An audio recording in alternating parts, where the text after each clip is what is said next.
Hello everyone, welcome to the class guys. कैसे हो आप सभी? उम्मीद करता हूं सभी बच्चे बहुत अच्छे होंगे, अच्छे से पढ़ाई लिखाई कर रहे होंगे।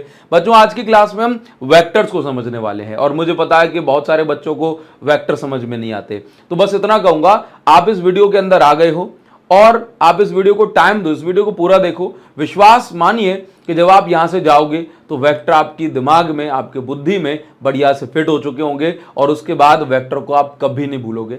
और इस 30-40 मिनट में आपको इतना वेक्टर पढ़ा दूंगा कि उसके बाद आपका चाहे मिड टर्म हो, चाहे हाफ ईयरली हो, चाहे कुछ भी हो, बढ़िया जाने वाला है। टेंशन नहीं लेना है, तरीके से पढ़ेंगे। अच्छा, आप चाहते हो कि आपको पूरी साल भर क्लास 11 के एकदम शॉर्ट नोट्स मिलते रहे, क्विक रिविजन नोट्स मिलते रहे, क्विजेज मिलते रहे फ्री ऑफ कॉस्ट, जिसके लिए आपको कोई पैसा ना देना पड़े। तो इसके लिए आप हमारा टेलीग्राम चैनल जो है अभिषेक साहू सर फिजिक्स क्लास 11 के लिए, जिसकी लिंक मैंने आपको इस वीडियो के डिस्क्रिप्शन में और कमेंट सेक्शन में दे दी है, जरूर से जाकर के ज्वाइन कर लेना। यहां पे क्लास 11 ही नहीं, जब आप 12th में आ जाओगे तो 12th का भी पूरा study material free of cost, एकदम premium material free of cost मिलेगा। अभी आप इस चैनल को जाकर के ज्वाइन कर लें। वैसे आप सभी बच्चे जानते ही होंगे, लेकिन नहीं जानते तो क्लास 12th के लिए जो हमारा ऑलरेडी चैनल है उस पर 2 लाख के लगभग बच्चे हैं टेलीग्राम पे। लेकिन आपको फाइल वाइल ढूंढने में कोई प्रॉब्लम ना हो, सारी चीजें, तो इसलिए क्लास 11th के लिए हमने एक नया ही चैनल बना दिया, तो उसको जाकर के आप जरूर से ज्वाइन कर लेना। वीडियो को डिस्क्रिप्शन और कॉमेंट सेक्शन में लिंक दी जा रही है, बहुत ज्यादा हेल्प होगी आपकी इससे। देखो, इस चैप्टर में सबसे पहले हमें पढ़ना है फिजिकल क्वांटिटीज क्या होती हैं, है ना, और उसके बाद क्लासिफाई करेंगे। देखो, फिजिकल क्वांटिटी, हम किसी भी क्वांटिटी को बोल सकते हैं जिसको हम मेजर करते हैं। जैसे मास को हम केजी में मेजर करते हैं तो भाई मास फिजिकल क्वांटिटी। लेंथ को हम मीटर, सेंटीमीटर, किलोमीटर में मेजर करते हैं तो लेंथ फिजिकल क्वांटिटी। टाइम को भी मिनट, सेकंड, आवर में बता देते हैं तो वो भी physical quantity. Temperature, force, pressure, distance, displacement, इन सब चीजों को हम किसी ना किसी प्रकार से मेजर कर लेते हैं ना, तो हम इन सभी क्वांटिटीज को क्या बोलेंगे? Physical quantity. उसके बाद हम फिजिकल क्वांटिटी को 2 पार्ट में डिवाइड कर देते हैं। हां सर, पढ़ा है मैंने इससे पहले, डिराइव्ड और फंडामेंटल। नहीं, वो नहीं बता रहा हूं मैं आपको बता रहा हूं कि ये बहुत सारी क्वांटिटीज हैं, है ना, इससे भी और बहुत सारी होती हैं। फिजिकल क्वांटिटी कितनी है, इनका कोई फिक्स नंबर नहीं है, वो तो बहुत सारी हैं, ठीक है। तो ये जो बहुत सारी क्वांटिटीज हैं, इनमें 2 टाइप की क्वांटिटीज होती हैं। एक वो क्वांटिटी जिनके बारे में बताने के लिए हमें डायरेक्शन की कोई जरूरत नहीं होती, लेकिन एक दूसरे टाइप की क्वांटिटी होती हैं जिनके बारे में हमें कुछ भी बताना है तो उनकी डायरेक्शन भी बतानी पड़ेगी। जैसे एग्जांपल के तौर पे मैं आपको एक बात बताता हूं। 2 टाइप की क्वांटिटी है फिजिकल क्वांटिटी, हमने 2 टाइप की बोली। एक बोली स्केलर क्वांटिटी और दूसरी बोली वेक्टर क्वांटिटी। भाई, मुझे ये बताना है कि इस पेन का कितना मास है, तो मैंने कहा 20 ग्राम, तो मुझे डायरेक्शन बताने की जरूरत ही नहीं है। मैंने कितना टाइम लगेगा इस क्लास में, और मैंने कहा 30 मिनट्स और लगेंगे, तो डायरेक्शन बताने की जरूरत नहीं है। तो वो सभी क्वांटिटी जिनमें डायरेक्शन की कोई इंपॉर्टेंस नहीं है, डायरेक्शन अगर है तो उसका कोई महत्व ही नहीं है, उन क्वांटिटीज को हम बोलते हैं स्केलर क्वांटिटी। तो इनमें फिर क्या बताना पड़ता है? तो इनमें बतानी पड़ती है सिर्फ वैल्यू। जैसे मैंने कहा ना 10 ग्राम, 20 ग्राम, कितना टाइम और लगा, मैंने कहा 30 मिनट। कितना टेम्परेचर हो गया, मैंने कहा 40 डिग्री सेल्सियस। तो बस मैं क्या बता रहा हूं? वैल्यू, डायरेक्शन तो नहीं बता रहा ना। तो इसी प्रकार से ऐसी क्वांटिटी जिनमें सिर्फ और सिर्फ वैल्यू बतानी होती है, यानी कि वैल्यू को हम फिजिक्स की भाषा में मैग्नीट्यूड कहते हैं। तो जिनके पास सिर्फ मैग्नीट्यूड होता है, डायरेक्शन नहीं होती है, डायरेक्शन की कोई इंपॉर्टेंस नहीं होती, उसको हम बोलते हैं स्केलर क्वांटिटी। लेकिन ऐसी क्वांटिटी जिनमें मैग्नीट्यूड तो जरूरी है ही, लेकिन साथ में डायरेक्शन भी बहुत जरूरी होती है, ऐसी क्वांटिटी को हम बोलते हैं वेक्टर क्वांटिटी। एग्जांपल के तौर पे मैंने आपको बताया, जैसे मान के चलो कि भाई मैंने कहा कि मास 10 केजी शक्कर लेकर के आए, 10 किलो आलू लेकर के आए, तो आपको ये नहीं बताना कौन सी डायरेक्शन में, ये आलू 10 केजी ईस्ट में है, ये शक्कर 10 केजी वेस्ट में है, ये बताने की जरूरत है क्या? नहीं बताने की जरूरत है। इसी प्रकार से एनर्जी, भाई आज मैंने 100 जूल एनर्जी खर्च कर दी, तो मुझे किस डायरेक्शन में खर्च करी उससे कोई मतलब नहीं है। चाहे घर से स्कूल जाऊं, चाहे स्कूल से घर आऊं, बराबर एनर्जी मेरी खर्च ही हो रही है, डायरेक्शन मैटर ही नहीं कर रही है। इसके बाद जैसे मान के चलो कि भाई आपने एसी देखा है। हाँ सर, देखा तो है। आपने एसी देखा, आप किसी ने कहा कि सर आपका एसी कितने वॉट का है, मैंने कहा 1000 वॉट का है। पंखा बोला सर 250 वॉट का है। बोला सर मैंने बल्ब लगा के रखा है, 100 वाट का बल्ब है। तो कभी आप बल्ब की या फैन की या एसी की पावर बताते हो तो कभी आपने बताया है कि सर ये ईस्ट में 100 वाट का है, एक्स एक्सिस में 100 वाट जा रही है? नहीं बताया ना।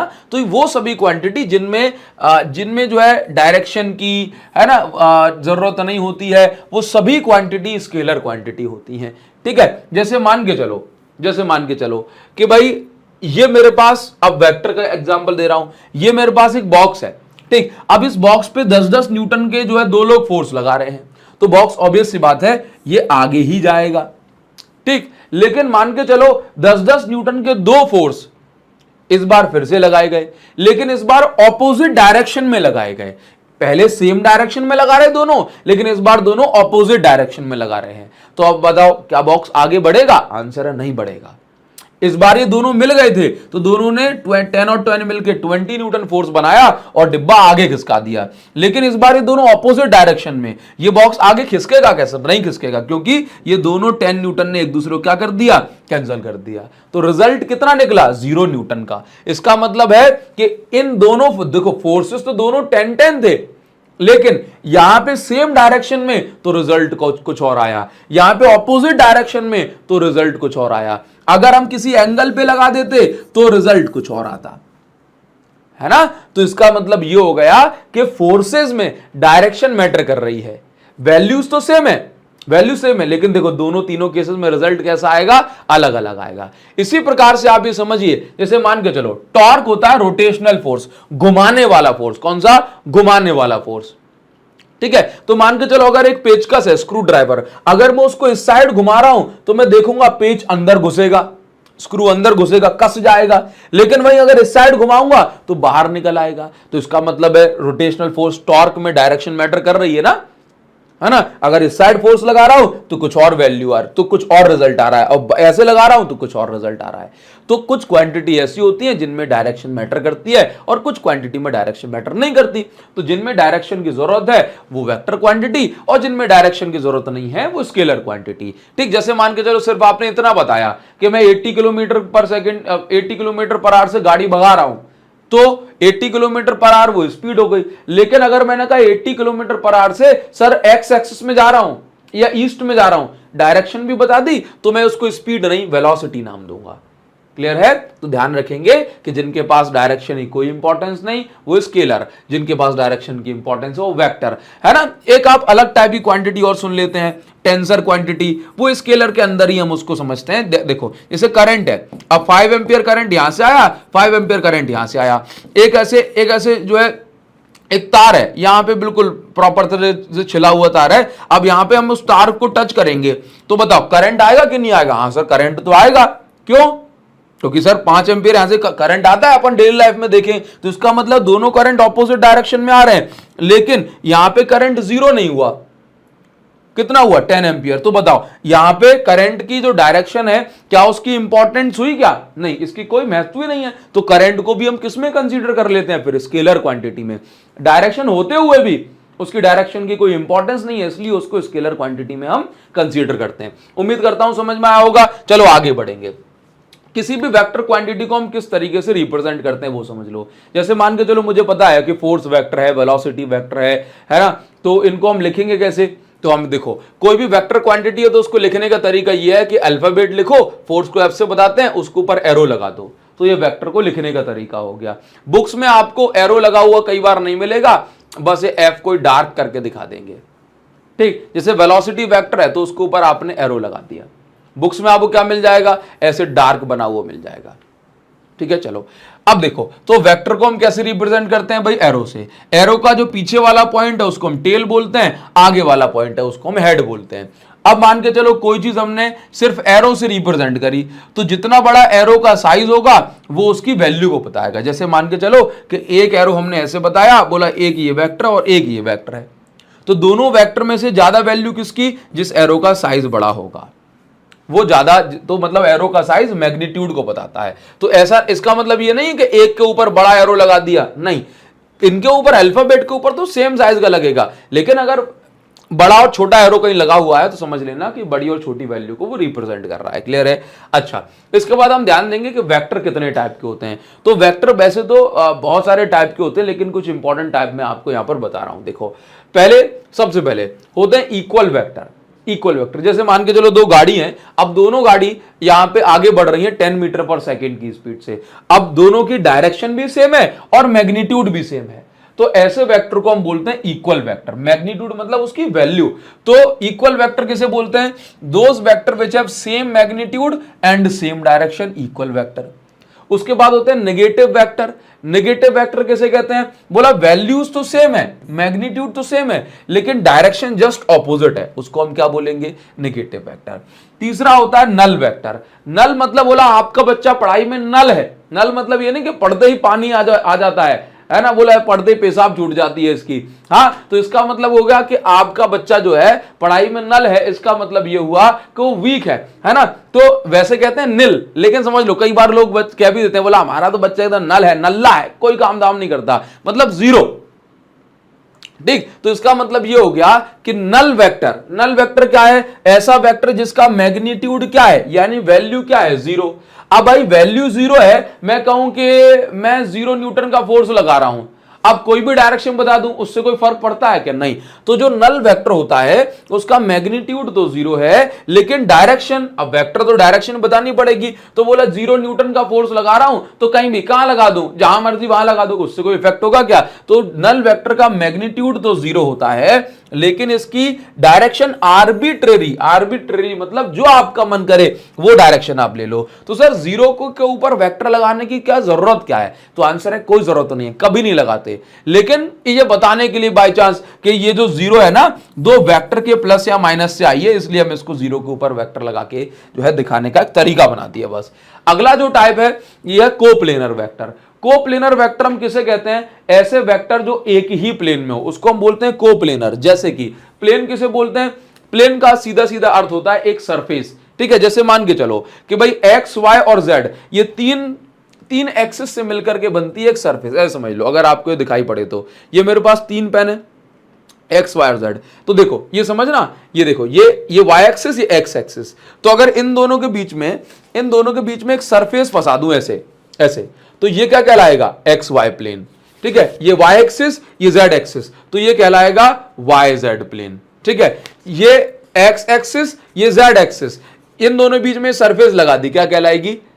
X z plane. ठीक है, तो वो वेक्टर्स जो एक ही प्लेन में लाई कर रहे हो उसको हम बोलते हैं कोप्लेनर वेक्टर। जैसे मान के चलो कि 3 गाड़ियां हैं और वो तीनों गाड़ियां ऐसे सीधी भाग रही हैं ऐसे इसी प्लेन में। ठीक है, तो हम इसको क्या बोलेंगे? तीनों एक ही प्लेन में जा रही हैं, एक ही सरफेस पे, तो हम इसको बोलेंगे तीनों को कोप्लेनर, जिनका प्लेन सेम हो, कोप्लेनर। अब मान के चलो कि 2 गाड़ियां तो भाग रही हैं ऐसे, तो इनके लिए तो ये प्लेन हो गया। ठीक है, लेकिन एक गाड़ी भाग रही है बाहर की साइड, तो इसके लिए प्लेन क्या हो गया? अलग। देखो इन दोनों के लिए तो ये कॉमन प्लेन हो गया, लेकिन ये पेंसिल जो है ना ये बाहर की साइड भाग रही है, तो ये दोनों कोप्लेनर है और ये कोप्लेनर नहीं है। अगर हम यहां पे देखें इन दोनों को, तो ये ब्लू पेन और पेंसिल कोप्लेनर है कुछ इस प्रकार से, और ये ब्लैक पेन जो है कोप्लेनर नहीं है। तो वो सभी वेक्टर जो एक ही प्लेन में हो उसको हम बोलते हैं कोप्लेनर वेक्टर, और जो बाहर है वो कोप्लेनर नहीं है, सीधी सी बात है। ठीक है, उसका प्लेन अलग है। ठीक, तो कम से कम दो वेक्टर आप कैसे भी लगा लो, ये हमेशा कोप्लेनर होते हैं। चाहे आप ऐसे लगा लो तो किसी ना किसी प्लेन में होंगे ही, बोले ये वाले प्लेन में है।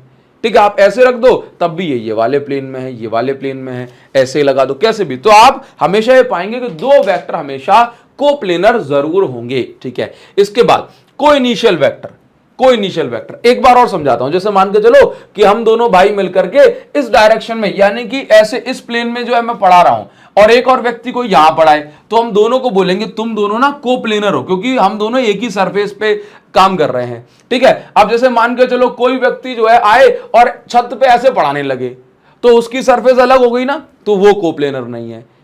बात समझ में आ रही है? तो कोप्लेनर जो एक ही प्लेन में लाई करें। क्लियर है? अच्छा, कोइनिशियल जो एक ही पॉइंट से शुरू हो, जैसे मान के चलो कि भाई हमने फोर्स लगाना शुरू किया, अब इसी पॉइंट से जो है सारे लोग मिलकर के इसी पॉइंट से फोर्स लगा रहे हैं, एक रस्सी बांधी और सब ऐसे पकड़े खींच रहे हैं, तो उसको हम क्या बोलेंगे, ये सारे वेक्टर कैसे हैं, को इनिशियल वेक्टर।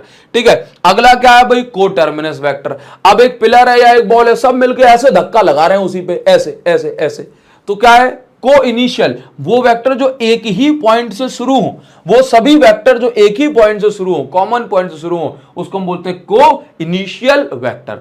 को टर्मिनस, टर्मिनस मतलब खत्म हो जाना, टर्मिनेट हो जाना, तो को इनिशियल, को टर्मिनस वेक्टर किसे कहते हैं, ऐसे वेक्टर जो एक ही पॉइंट पे जाकर के खत्म हो रहे हैं, उसको हम बोलते हैं को टर्मिनस वेक्टर। ठीक है, जैसे मान के चलो कि भाई सारे बच्चे जो है घर से आए, अब घर तो सबका अलग अलग था, लेकिन सब घुस गए एक ही स्कूल में, तो सबका टर्मिनल क्या हो गया, ये स्कूल हो गया। इसी प्रकार से जब सभी फोर्सेस एक ही पॉइंट पे आकर खत्म हो रहे हो, तो हम उसको बोलते हैं को टर्मिनस वेक्टर। बताएं जरा, क्लियर है? ठीक है, इसके बाद ये तो कम ही यूज होते हैं, जो ज्यादा यूज होता है वो है हमारे पास free vector. Sir free vector क्या होता है? तो फ्री वेक्टर का बेसिक सा एक कॉन्सेप्ट है कि आप किसी वेक्टर को पैरेलली मूव करा सकते हो, मतलब आप उसकी डायरेक्शन नहीं बदल सकते, मैग्नीट्यूड नहीं बदल सकते, बस आप उसको जहां मर्जी वहां मूव करा सकते हो। जैसे मान के चलो कि ये वेक्टर है, ठीक है, अब मैं इसको छोटा नहीं कर सकता, यानी मैग्नीट्यूड नहीं बदल सकता, ठीक है, मैं इसको घुमा नहीं सकता, यानी डायरेक्शन नहीं बदल सकता। तो फ्री वेक्टर क्या कहता है कि आपकी मर्जी है, इसको कहीं भी ले जाओ, लेकिन ले जाना कैसे, पैरेलल। कैसे ले जाना है, पैरेलल। आपकी मर्जी, आप ऐसे ले जाओ, आप इसको यहां मूव करा दो, ठीक है। अब देखो डायरेक्शन नहीं बदलेगी, चाहे कहीं भी ले जाओ, चाहे कहीं भी ले, डायरेक्शन नहीं बदलेगी और ना ही इसका मैग्नीट्यूड, है ना। तो पैरेलल वेक्टर का कॉन्सेप्ट ये कहता है कि आप किसी भी वेक्टर को कहीं भी मूव करा सकते हो, लेकिन मूव कैसे कराना है, पैरेलली, क्योंकि पैरेलल मूव कराने से इसकी डायरेक्शन नहीं बदलेगी। जैसे ये उस साइड को देख रहा है, तो देखो अभी भी ये उसी साइड को देख रहा है, अभी भी उसी डायरेक्शन देख रहा है, अभी भी उसी डायरेक्शन में देख रहा है, ठीक है, ना तो इसकी डायरेक्शन बदली और ना ही इसका मैग्नीट्यूड। तो फ्री वेक्टर का कॉन्सेप्ट ये कहता है कि आप किसी वेक्टर को पैरेलली मूव करा सकते हो। जैसे कोई वेक्टर यहां बना है ऐसे, तो मैं इसी वेक्टर को यहां बना सकता हूं, आगे भी ले जा सकता हूं, पीछे भी ले जा सकता हूं। तो क्योंकि ना तो आगे ले जाने से इसकी डायरेक्शन बदली, पहले भी यहां जा रहा था, अभी भी यहां जा रहा है, और ना ही एरो का साइज बदला, ठीक है। कोई वेक्टर ऐसे बना है, ऐसे ऐसे, ठीक, अभी भी एक्स एक्सिस में देख रहा है, यहां बना दिया, अभी भी एक्स एक्सिस में देख रहा है। तो ना तो देखो ये ऐसे सीधे और इसके पैरेलल ही तो है ये, है ना। तो आप किसी वेक्टर को कहीं भी मूव करा सकते हो, कंडीशन कि ना तो आप उसकी डायरेक्शन बदलेंगे और ना ही आप उसको मैग्नीट्यूड बदलेंगे। Free vector can be shifted parallelly. Sir इसका यूज कहां होता है? तो इसका जो सबसे बड़ा यूज है वो डायरेक्शन बताने में होता है। कहां होता है इसका सबसे बड़ा यूज? कहां होता है? डायरेक्शन बताने में। सर कैसे होता है, जल्दी से मुझे बताएं। तो देखो हमेशा, एंगल बताने में। किसमें? एंगल। फ्री वेक्टर का जो यूज होता है वो हमेशा कैसे होता है? एंगल बताने में। तो सर एंगल कैसे बताया जाता है वो थोड़ा मुझे सिखाइए। देखो कोई भी दो वेक्टर्स हैं, अगर आपको उनके बीच का एंगल बताना है तो हमेशा आप उनको कैसे कनेक्ट करेंगे? Tail to tail. कैसे कनेक्ट करेंगे? Tail to tail. जैसे एक वेक्टर ऐसे लिखा है और एक वेक्टर जो है ऐसे लिखा है, ठीक। अब आप क्या करेंगे कि आप इसको टेल टू टेल कनेक्ट करेंगे, तब जाकर के आप इसका एंगल बता सकते हैं।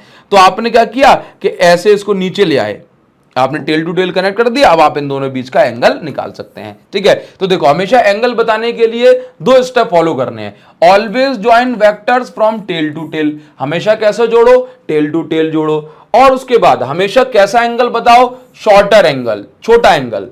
और हमेशा दो वेक्टर के बीच में एंगल 180 डिग्री से ज्यादा नहीं हो सकता। तीन बातें वेक्टर बताने के लिए, टेल टू टेल जोड़ो। दूसरा, हमेशा कैसा एंगल बताओ? शॉर्टर एंगल, यानी छोटा एंगल बताना है ना। जैसे एक अपने पास ऑप्शन ये है और एक ऑप्शन ये है, तो हमेशा दो वेक्टर बीच में छोटा एंगल ये अपन को कंसीडर करना है, ठीक है। और तीसरी बात, कभी भी वेक्टर्स का एंगल 180 डिग्री से ज्यादा नहीं हो सकता, 180 तक तो हो सकता है। क्लियर है? चलिए एग्जाम्पल के तौर पर थोड़ी सी प्रैक्टिस आपको करवाता हूं।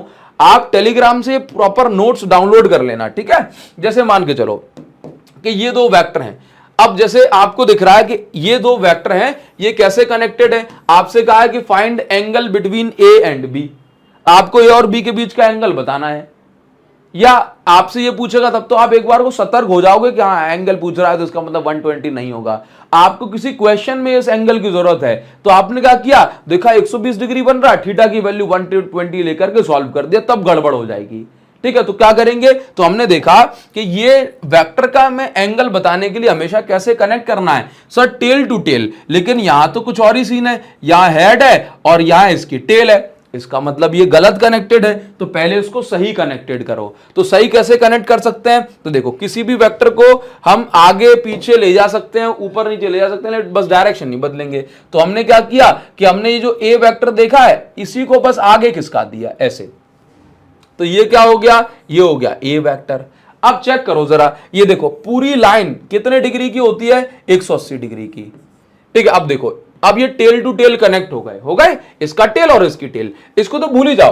तो अब देखो ये टोटल एंगल 120 बन रहा था, तो ये वाला एंगल कितना है, 60 डिग्री है। तो अब बताओ, तो ए और बी के बीच का एंगल क्या 120 है क्या, नहीं, कितना है फिर, 60 डिग्री है। ध्यान रखेंगे, चलिए भाई बहुत बढ़िया, ध्यान रखना फिर, ठीक है। चलो और प्रैक्टिस करवाता हूं, घबराओ मत, और प्रैक्टिस कर लोगे समझ में आएगा। जैसे मान के चलो कि आपसे कह रहा है कि ए वेक्टर जो है, ए वेक्टर 45 डिग्री पे है, कहां से सर, हॉरिजॉन्टल से, और जो बी वेक्टर आप देख रहे हो ये 130 डिग्री पे है। तो दोनों के बीच का एंगल बताना है। तो मैंने क्या किया, मैंने कुछ ऐसा किया कि भाई एक ऐसे लाइन बना ली, 4 लाइन बना ली मैंने ऐसे, ठीक है। अब मैंने उसमें एक काम किया कि जो ए वेक्टर है ये हॉरिजॉन्टल वाली लाइन से 45 डिग्री पे है, तो हॉरिजॉन्टल से 45 डिग्री पे यहां खींच दिया ए वेक्टर 45 डिग्री पे। और बी वेक्टर का है, बी वेक्टर हॉरिजॉन्टल से 130 पे है, हॉरिजॉन्टल से 130, तो ये देखो बी वेक्टर ऐसे 130 पे है, कहां से, हॉरिजॉन्टल से 130 डिग्री पे है। तो बताओ जरा दोनों के बीच में कितना एंगल हुआ, तो हमने कहा कि भाई टोटल ये 130 है, टोटल ये पूरा 130 है। तो मुझे किस किस के बीच में एंगल चाहिए, ए और बी के बीच में। तो ए और बी के बीच में कितना बन रहा होगा, 130 में से ये 45 इतना घटा दो तो यही एंगल तो बचेगा। तो 130 माइनस 45 कितना होगा, 85। तो 85 डिग्री यहां पर एंगल बन रहा है। बताएं, क्लियर है, ठीक है भैया, बहुत अच्छी बात है। ठीक, चलो और बताते हैं, थोड़ी प्रैक्टिस करते हैं। चलो इसमें बताओ जरा, अगर ऐसे बना हुआ है, ऐसे बना हुआ है, यहां पे ऐसे दिखा दिया आपको कुछ इस प्रकार से, ये ऐसे एंगल, ये 60 डिग्री दिखा दिया। अब बताओ दो वेक्टर के बीच में कितना एंगल बन रहा है। तो आप क्या कहेंगे, सर यहां 60 डिग्री मत बनाओ, आपने एक वेक्टर को ऐसे ही रखा, लेट से आपने इसको ऐसे ही रखा, ठीक है, और ये भी 60 डिग्री बन रहा था। अब आप इसको आगे खिसका ले जाओ, ऐसे आगे खिसका ले गए, तो आपने क्या बताया, टेल टू टेल कनेक्ट होने पे ये तो 60 था, अब ये कितना बचा, 120 डिग्री। ठीक है, तो बस हमेशा याद रखेंगे ये ए वेक्टर और बी वेक्टर बीच में कितना एंगल है, 120 डिग्री। ये 60 तो गलत है क्योंकि वो टेल टू हेड कनेक्टेड है ना, बस इस प्रकार से। ठीक है, चलो अगला जो वेक्टर हम देख रहे हैं that is unit vector. Unit vector का काम क्या होता है उसको बढ़िया है समझो। यूनिट वेक्टर होता है डायरेक्शन प्रोवाइड कराने के लिए। जैसे मान के चलो मुझे लिखना है कि मैं 10 मीटर पर सेकेंड से जा रहा हूं, ठीक, तो अभी 10 मीटर पर सेकंड तो स्पीड को बता रहा है, लेकिन मुझे ये लिखना है कि 10 मीटर पर सेकंड से एक्स एक्सिस में जा रहा हूं, तो एक्स एक्सिस में जा रहा हूं, तो उसके लिए हम अलग से वेक्टर बनाते हैं जो कि होता है, देखो एक्स एक्सिस के लिए आई कैप, वाई एक्सिस के लिए जे कैप, कैप मतलब टोपी, तो एक्स एक्सिस के लिए आई कैप, वाई एक्सिस में जा रहा हूं तो जे कैप दिखाऊंगा, और जेड एक्सिस में जा रहा हूं तो के कैप। एक्स एक्सिस ऐसे, वाई एक्सिस ऐसे, और जेड एक्सिस अंदर बाहर। क्लियर है, ठीक, तो एक्स एक्सिस में गया तो आई कैप, नेगेटिव एक्स में गया तो माइनस आई कैप, ऊपर गया तो जे कैप, नीचे गया तो माइनस जे कैप, बाहर गया तो के कैप, अंदर गया तो माइनस के कैप। तो यूनिट वेक्टर ऐसा वेक्टर है, यूनिट मतलब इसकी वैल्यू 1 है, यूनिट वेक्टर की वैल्यू 1 है, लेकिन इसका काम क्या है, इसका काम है डायरेक्शन प्रोवाइड कराना। तो 10 मीटर पर सेकंड सूना सूना था, अब हमने कहा डायरेक्शन बता दो, तो डायरेक्शन ऐसे नहीं बताई जाती कि 10 मीटर पर सेकंड लिख दिया और हम लिख दें इन एक्स एक्सिस, तो हमने अलग ही तरीका सोच लिया क्या कि अब डायरेक्शन प्रोवाइड करानी है तो किसी का वेक्टर का इंटू तो करना पड़ेगा। अब वेक्टर की कुछ और वैल्यू रखेंगे जैसे 2, 3, 4, तो 10 मीटर पर सेकंड की वैल्यू बदल जाएगी। तो हमने क्या कहा, बोला 1 रख लो, तो 1 से 1 का इंटू होने पर 10 के साथ 1 का इंटू होगा तो वैल्यू में तो अंतर नहीं आएगा, लेकिन इसको डायरेक्शन मिल जाएगी। है ना, यूनिट वेक्टर का इंडूस। इसलिए यूनिट वेक्टर का मैग्नीट्यूड यानी वैल्यू तो 1 होती है, लेकिन इसका जो मेन पर्पस है वो क्या है, डायरेक्शन प्रोवाइड कराना, और उसको इस प्रकार से कैप लगा करके डिनोट कर दिया जाता है। क्लियर है?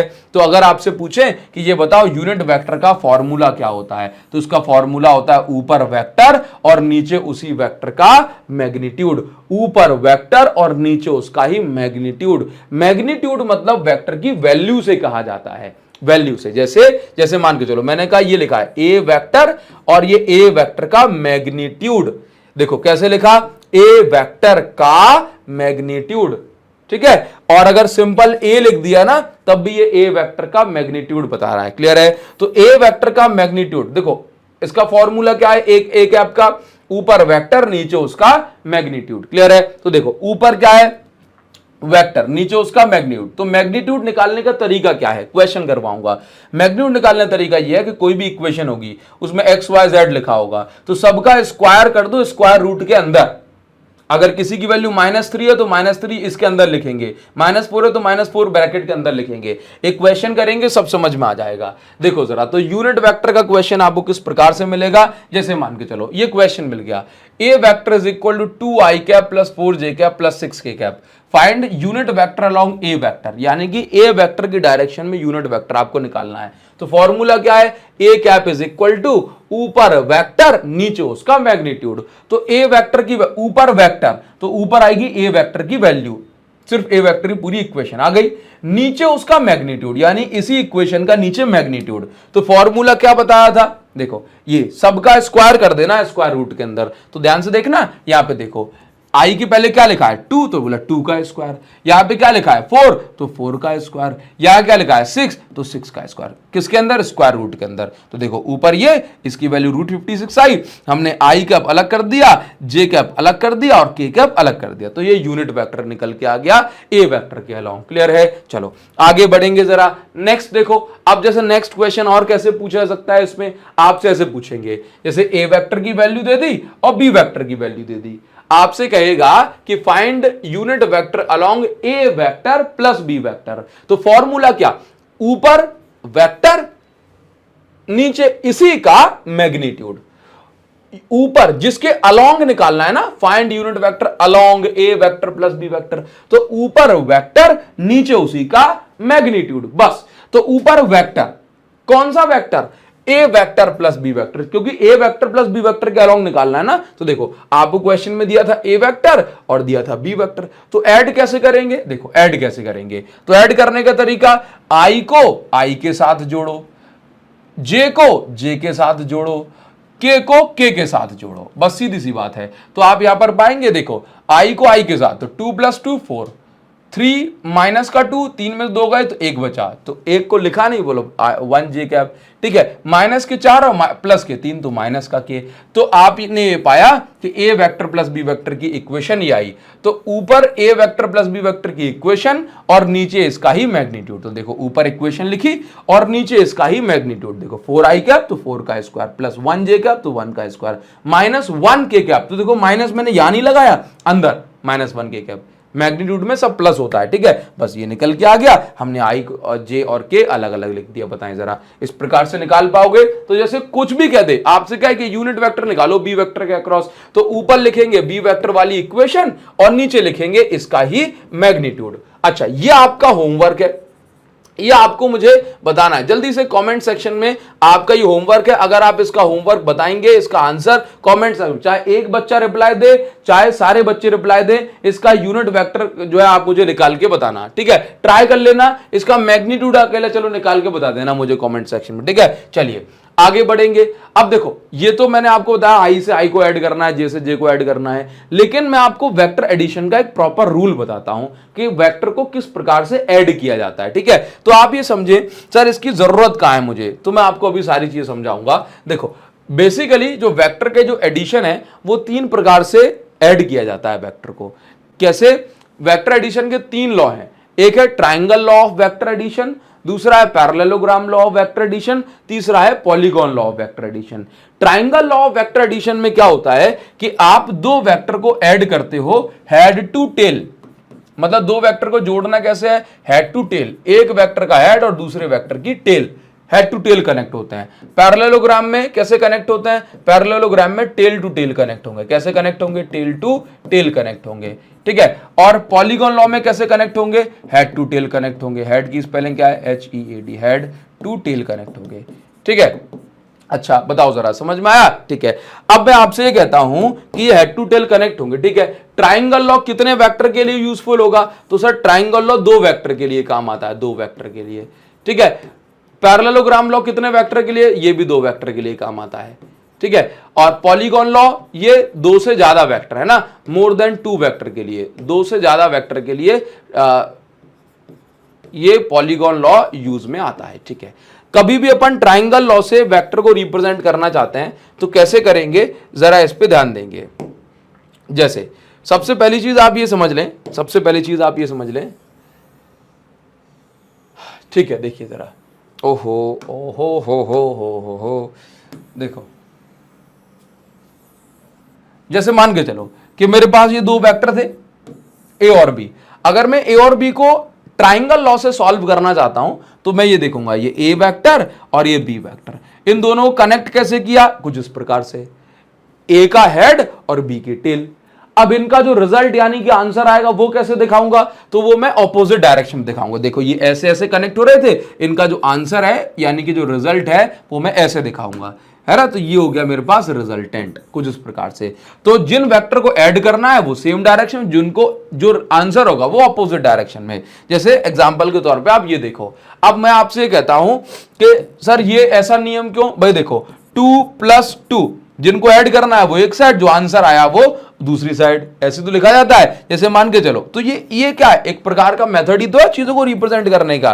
तो आप जैसे मान के चलो कि मेरे पास ऐसे 2-3 वेक्टर होंगे, ऐसे बताया है, तो आपसे मैं पूछता हूं बताओ जरा किसको ऐड किया और क्या आंसर आया है? तो आप ये कहेंगे, आप चेक करो कौन कौन हेड टू टेल कनेक्ट है। तो आंसर है, देखो ये दोनों हेड टू टेल कनेक्ट है, यानी कि ये ए वेक्टर इसको और इसको ऐड किया गया, और देखो ये ऑपोजिट डायरेक्शन में, तो ये आंसर है। ऐसे पहचान सकते हैं। जरा इसमें बताओ जरा मुझे किस किस को ऐड कर रहे हैं? तो आप देखो ये दोनों हेड टू टेल कनेक्ट कर रहे हैं, तो इसका मतलब है इन दोनों को ऐड किया जा रहा है।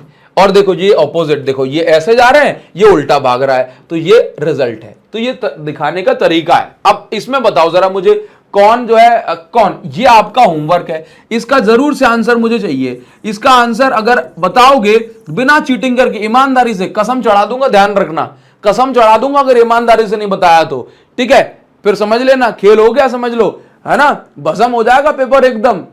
इसलिए होमवर्क का आंसर बता देना, इसमें बताना चलो ये ए वेक्टर, ये बी वेक्टर और ये सी वेक्टर, इन दोनों में से रिजल्ट कौन है, रिजल्टेंट कौन है, जल्दी से मुझे बताओ कमेंट में, ठीक है। चीटिंग मत करना, ध्यान रखना, कसम चढ़ गई तो वेक्टर भस्म हो जाएगा, ठीक है। चलिए आगे बढ़ेंगे, चलो मैं आपको और समझाता हूं इसमें। तो अब देखो, अब क्या है एक्सप्रेशन फॉर रिजल्टेंट इन, अच्छा उससे पहले आप ये समझ लो कि यहां पे तो आप समझ गए होंगे कि ट्राइंगल लॉ में कैसे रिप्रेजेंट करा जाता है। अब मैं आपको बताता हूं कि पैरेललोग्राम में कैसे करते हैं। तो पैरेललोग्राम लॉ में सीधी सी बात है, आप कनेक्ट करते हैं टेल टू टेल। कैसे? Tail to tail. तो जिन वेक्टर को आपको ऐड करना है आप उनको टेल से टेल जोड़ दो, ठीक है। और जो रिजल्ट होगा, आंसर होगा, उसको बीच में दिखाया जाता है आर वेक्टर, बीच में से। तो यानी कि बीच में से अगर ड्रॉ कर दिया गया तो वही रिजल्टेंट है। जैसे एक यहां खींच रहा है, एक बॉडी यहां खींच रही है कुछ फोर्स से, एक बॉडी को ऐसे खींचा जा रहा है, मतलब सेम बॉडी को कुछ फोर्स से। तो बताओ ये दोनों टेल टू टेल कनेक्ट है, तो रिजल्टेंट कैसे जाएगा? इनके बीच में से, है ना। तो इसको हम बोलते हैं पैरेललोग्राम लॉ, क्योंकि इसमें एक पैरेललोग्राम हमें देखने को मिलता है और इसमें जो रिजल्टेंट है वो इसके डायगोनल से, पैरेललोग्राम के डायगोनल से दिखाया जाता है। क्लियर है? अच्छा, तो ये क्या है? और पॉलीगॉन लॉ में क्या है? Head to tail. अब 3 वेक्टर हैं, एक वेक्टर, दूसरा वेक्टर और तीसरा वेक्टर, ऐसे है ये सी वेक्टर। अब ये तीनों एक ही डायरेक्शन में चक्की चल रही है, तो जो रिजल्टेंट होगा वो अपोजिट डायरेक्शन में रिप्रेजेंट करोगे। तो ये रिप्रेजेंटेशन के तरीके हैं। अच्छा एक बात बताओ, जैसे बचपन में आपको सिखाया गया होगा, बचपन में आपको सिखाया गया होगा, ठीक है, बचपन में बैक बेंचर थे क्या? ईमानदारी से बताना, ईमानदारी से कमेंट सेक्शन में अगर मुझे बढ़िया रंगीला सा कमेंट सेक्शन मिला ना तो अगले वीडियो में और मजा आएगा आपको। अच्छा मैं आपसे कह रहा हूं कि आप बचपन में बैक बेंचर थे क्या? अगर मुझे ऐड करना है 200, ठीक है, तो मैं 200 + 200 ऐसे भी सॉल्व कर सकता हूं, 200 प्लस 200 ऐसे भी सॉल्व कर सकता हूं, ठीक है, कर सकता हूं कि नहीं कर सकता, है ना, ऐसी ऐसी तो है। तो आप ये समझो कि आंसर इस वाले केस में भी 400 आया, इस वाले में भी, तो कैसे भी सॉल्व करो, मेथड अलग अलग हो सकता है लेकिन आंसर क्या सेम होगा ना। आप चाहोगे सर इसमें 400 इसमें 300, निकाल दो, गधे हो तुम फिर, है ना, बात समझ में आ रही है। अच्छा चलो, अगर मैं आपसे कहूं, बचपन में आपने सीखा होगा कि कुछ बच्चे 32 का इंटू 32 से ऐसे कर रहे हैं, और कुछ लोगों को ऐसे सिखा दिया गया कि 32 का इंटू 32 से ऐसे करो, पहले इसका इससे। भाई साहब सत्यानाश हो जाता है, बहुत बेकार मेथड लगता है मुझे, लेकिन आंसर दोनों का सेम आएगा। इसका मतलब यह है कि मेथड कोई सा भी हो, आंसर कैसा आता है, हर बार सेम आता है कि नहीं आता। तो बस यही बात याद रखो कि चाहे हम ट्राइंगल लॉ से ऐड करें, चाहे आप पैरेललोग्राम लॉ से ऐड करो, चाहे पॉलीगॉन लॉ से ऐड करो, आंसर हमेशा कैसा आएगा, सेम आएगा, है ना। अच्छा, तो अभी हम जो डेरिवेशन करने वाले हैं that is expression for magnitude of resultant in vector addition, यानी कि वेक्टर्स को अगर मैं ऐड कर रहा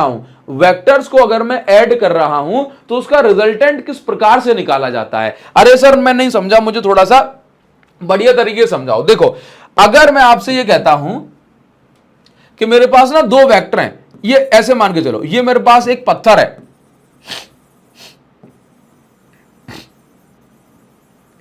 ये मेरे पास एक पत्थर है, ठीक है। अब इस पत्थर पे ना एक व्यक्ति इसको ऐसे धक्का दे रहा है, या चलो बॉक्स मान लो, अरे ये ऐसे एक बॉक्स है, ठीक है। अब एक व्यक्ति इस पे 10 न्यूटन का फोर्स ऐसे लगा रहा है, और एक व्यक्ति 10 न्यूटन का फोर्स ऐसे लगा रहा है, तो मैं कहूंगा रिजल्ट कितना आएगा। आप कहोगे सर इतना भी गधा नहीं हूं मैं, 20 न्यूटन आएगा, ठीक है। अगर मैं आपसे ऐसे कह दूं तो कि ये अगर मैं आपसे ऐसे कह दूं कि अब बताओ जरा कि 10 न्यूटन यहां से लग रहा है और 10 न्यूटन यहां से लग रहा है, मैं कहूं बताओ जरा कितना फोर्स लगा, नेट फोर्स कितना हुआ, बिल्कुल काटा पीटी करने के बाद, तो आप कहेंगे कि सर ये तो 0 न्यूटन निकल के आएगा।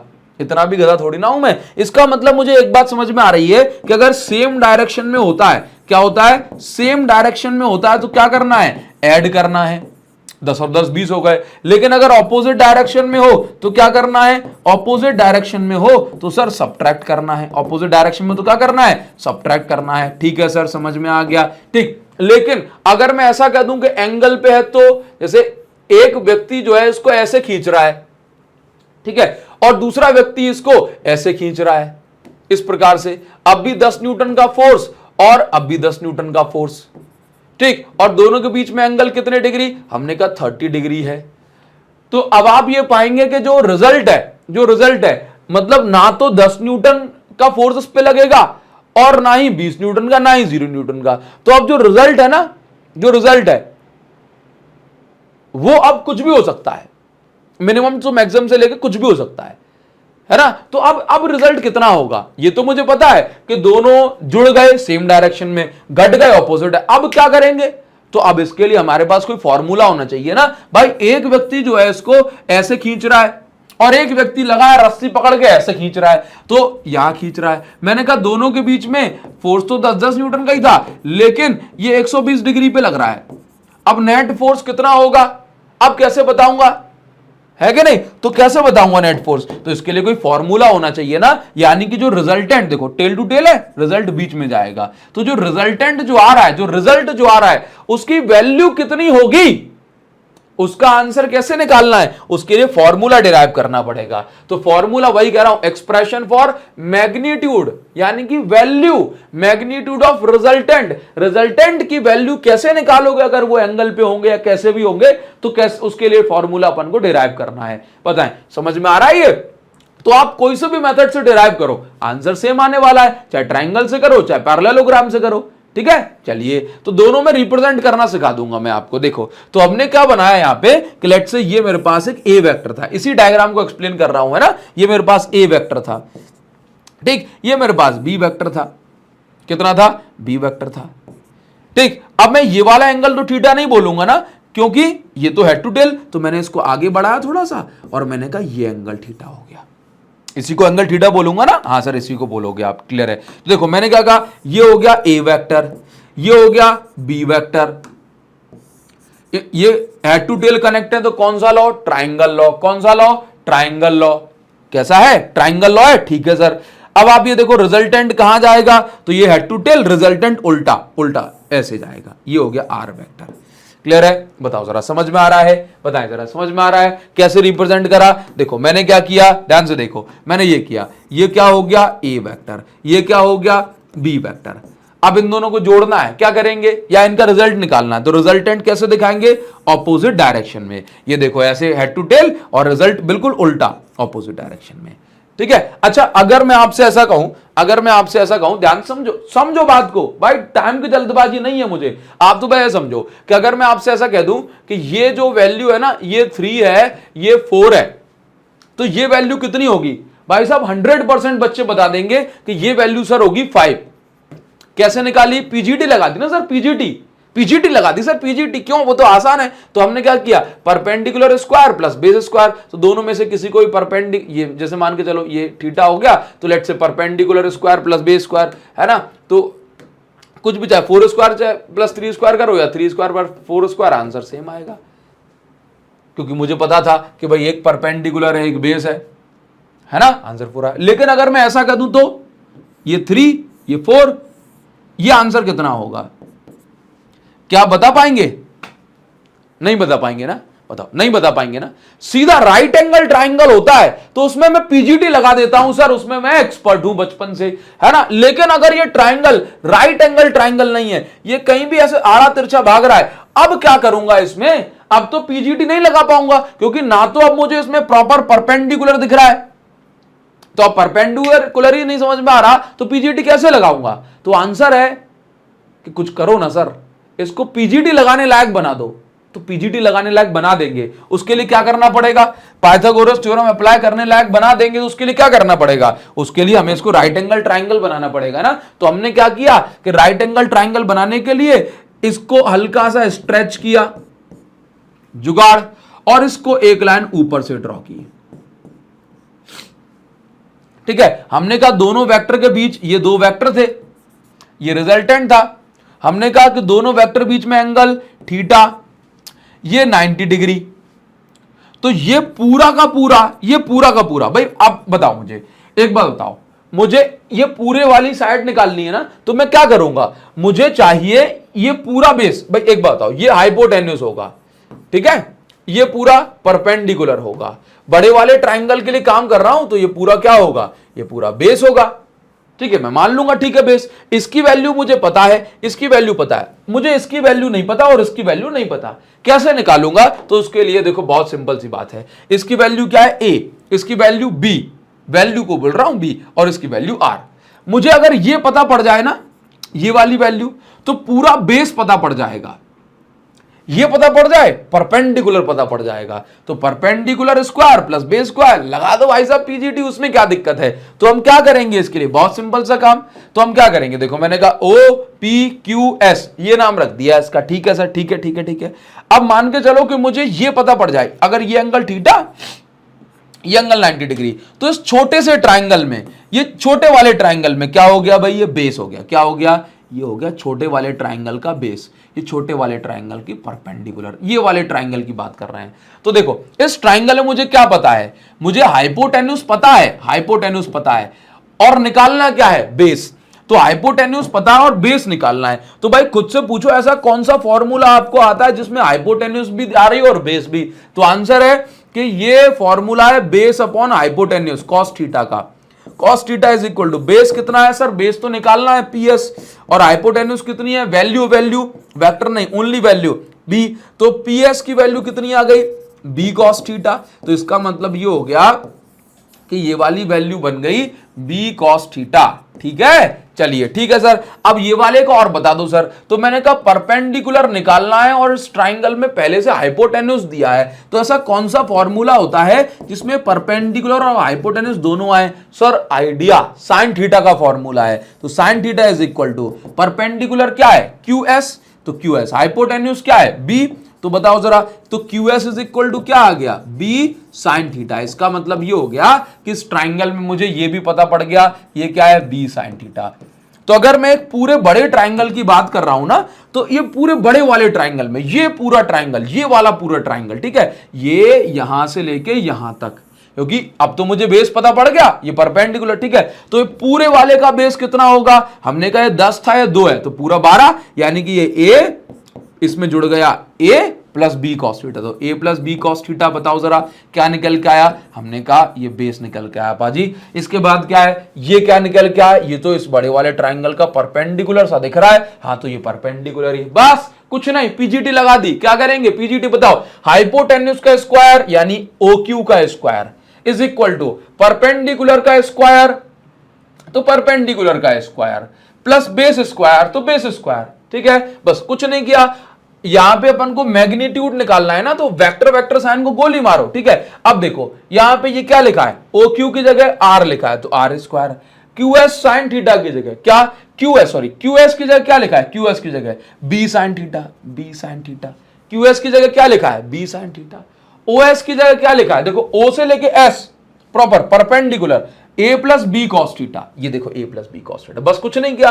Are square is equal to, ये देखो यहाँ पे इसका स्क्वायर तो B square sine square theta, इसका देखो ये x है ये y है, तो x प्लस वाई का होल स्क्वायर क्या होता है, X square plus Y square plus 2xy, तो देखो x square plus Y square B cos theta का स्क्वायर ये होगा प्लस 2xy, तो 2x की वैल्यू a है, y की वैल्यू b cos थीटा, पूरा हो गया। अब देखना जरा, मैंने कुछ नहीं किया, बस ये जो a लिखा है ना a, इसको पहले नंबर पे पहुंचा दिया, कर सकता हूं, ठीक है, पहुंचा दिया। b square sine square theta को यहां पहुंचा दिया, तो इसके बाद आप कुछ इसको ध्यान से देखना, ऐसा नजर आएगा, ये देखो sign square theta plus cos square theta क्या होता है 1, तो मैंने यहां से a स्क्वायर को a स्क्वायर लिखा, b स्क्वायर को कॉमन ले लिया, sign square theta plus cos square theta क्या हो गया 1 हो गया सर, ठीक है।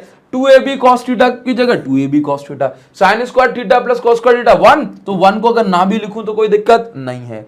आर स्क्वायर की value a square plus b square plus 2ab cos theta आ गई, r इज इक्वल टू क्या बचा, स्क्वायर हटाऊंगा रूट आ जाएगा, तो 2ab r is equal to root a square plus b square plus 2ab cos theta, ये आ गया मेरे पास। अब ध्यान से देखना जरा, ध्यान से, अब आपको समझना है कि अगर इस पर बेस्ड कोई न्यूमेरिकल आपको मिल जाएगा तो आप कैसे करेंगे। देखना, अगर मैं ऐसे कह दूं कि ये 10 न्यूटन का फोर्स है और ये भी 10 न्यूटन का फोर्स है, ठीक है, ये दोनों के बीच में कितना एंगल बोला 60 डिग्री, ठीक, तो बताओ जरा 60 मान लो, कितना जितना मानना है आपको उतना मान लो, लो ये 10 न्यूटन का यहां लग रहा है और 10 न्यूटन का यहां लग रहा है, लेट्स से दोनों के बीच का एंगल 120 डिग्री, ठीक है, कितना 120 डिग्री। तो अब देखो कैसे सॉल्व करेंगे, हमने कहा ये देखो कुछ नहीं, root a square plus b square plus 2 into a की वैल्यू इंटू बी की value into cos theta, theta की वैल्यू 120, कॉस 120 की वैल्यू होती है -1, 10 स्क्वायर प्लस 10 स्क्वायर प्लस 2,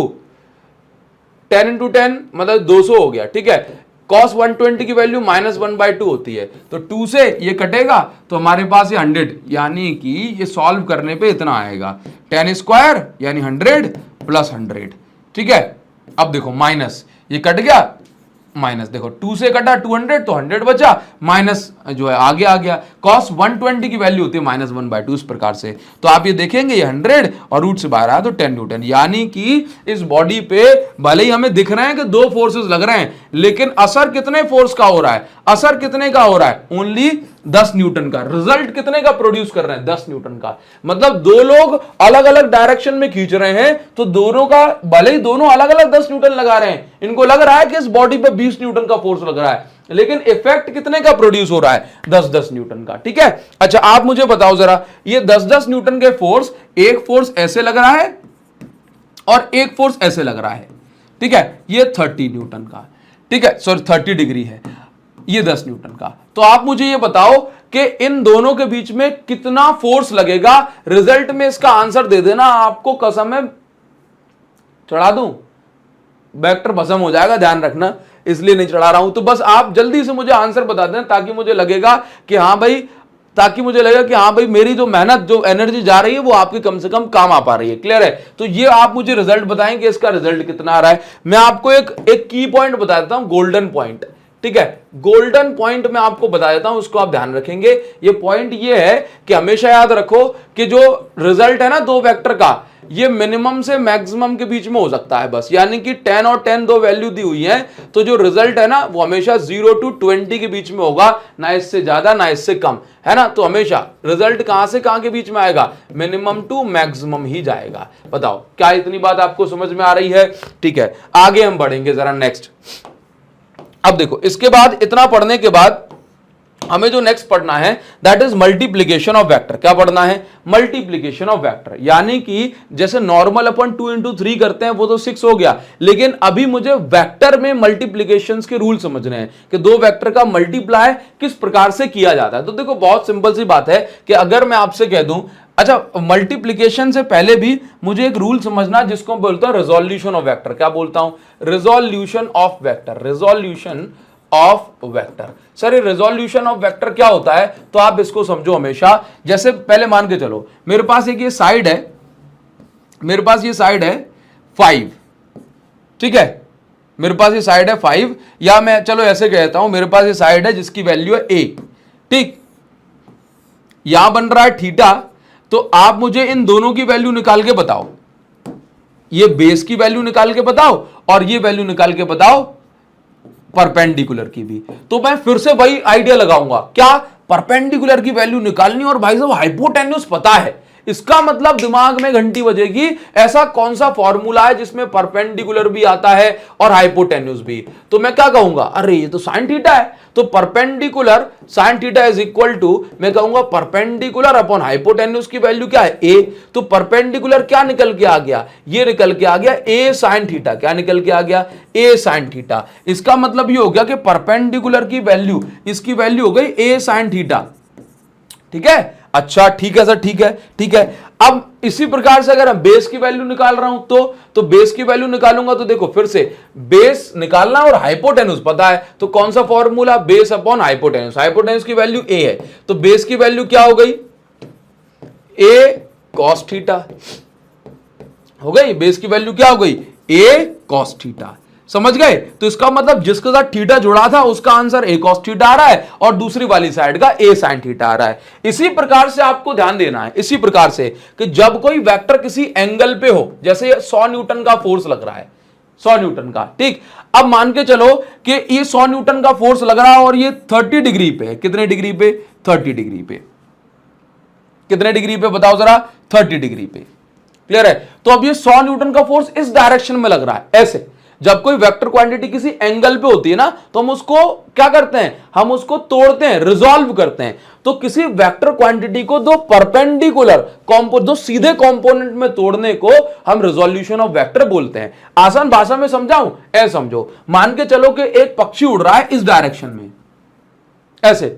तो इसका मतलब ये पक्षी कहां जा रहा है, देखो जरा, ये पक्षी कहां जा रहा है, ये जा रहा है सर, देखो मेरा हाथ, देखो कहां जा रहा है, मेरा हाथ ऊपर भी जा रहा है, ऊपर भी जा रहा है और आगे भी जा रहा है। देखो मेरा हाथ ऊपर भी जा रहा है ऊपर और आगे भी जा रहा है। अब बताओ ये कहां जा रहा है, मेरा हाथ नीचे भी जा रहा है और पीछे भी जा रहा है। हाँ, तो देखो इसी प्रकार से हम इसको रिजॉल्व करते हैं। तो ये कहां जा रहा है, ये आगे भी जा रहा है और ऊपर भी जा रहा है। ये कहां जा रहा है हाथ मेरा, देखो नीचे भी जा रहा है एक कंपोनेंट और इस साइड भी जा रहा है। तो इस प्रकार से दो कंपोनेंट करते हैं, है ना। अब जो एंगल आपको दिया हो उसके नाम रख देंगे हमेशा। जैसे मैंने पिछले वाली स्लाइड पे आपको बताया ना कि जिसके साथ थीटा बन रहा है हमेशा आंखें बंद करके उसका नाम कॉस थीटा, और जिसके साथ थीटा नहीं बन रहा उसका नाम साइन थीटा। तो जैसे अगर मैं आपसे ऐसा कह दूं कि ये वेलोसिटी है इस डायरेक्शन में, ये 30 डिग्री पे, कितने डिग्री पे, 30 डिग्री पे, तो इसके दो कंपोनेंट करूंगा वेलोसिटी के।